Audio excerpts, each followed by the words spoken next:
ជំរាបសួរខ្ញុំឈ្មោះរចនាខ្ញុំមានអាយុ18ឆ្នាំខ្ញុំរៀននៅមហាវិទ្យាល័យព្រះគម្ពីរ Pacific Party សប្តាហ៍ថ្ងៃនេះខ្ញុំបម្រើព្រះអង្គនៅទីកន្លែងដូចជាទូពាំងស្នោសំរោងខេត្តតាកែវនិងខេត្តកំពង់ស្ពឺ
រឹកសួរខ្ញុំឈ្មោះរាជនីខ្ញុំមានអាយុ18ឆ្នាំខ្ញុំ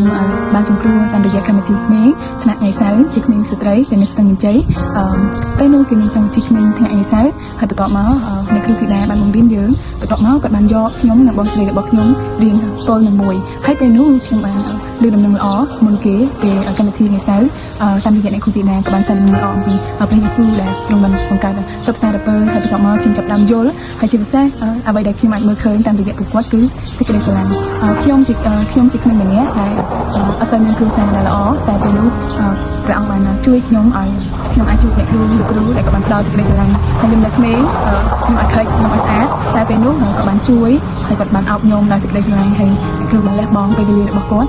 ជួយខ្ញុំទៅព្រះវិហារគាត់បានជិះម៉ូតូរបស់គាត់នោះខ្ញុំអាចឃើញអំពីសេចក្តីស្រឡាញ់របស់គាត់មានចំពោះខ្ញុំបងស្រីរបស់ខ្ញុំហើយយើងក៏បានទូលព្រះអង្គជាព្រះអង្គសង្គ្រោះតាមរយៈកម្មវិធីគ្នាអរគុណខ្ញុំមកពីភូមិតាំងថ្មដែលខ្ញុំស្គាល់ព្រះនៅអាយុ9ឆ្នាំហើយខ្ញុំស្គាល់ព្រះតាមរយៈកម្មវិធីក្មេងអ្នកបង្កើតកម្មវិធីនោះមានដូចជាលោកគ្រូមណាក់លោកគ្រូណាតលោកគ្រូសេលោកគ្រូថននិងអ្នកផ្សេងៗទៀតហើយមូលហេតុដែលខ្ញុំទៅកម្មវិធីក្មេងមូលហេតុទីមួយខ្ញុំឃើញសេចក្តីស្រឡាញ់របស់អ្នកគ្រូនៅទីនោះដែលគាត់មានចិត្តស្រឡាញ់ក្មេងៗទាំងអស់ហើយមានអ្វីមួយដែលឲ្យខ្ញុំឃើញពួកគាត់អំពីពួកគាត់ដូចគាត់មានក្តីស្រឡាញ់មានចិត្តអាណិតដល់ពួកយើងគាត់អត់ចេះរឿងអើគាត់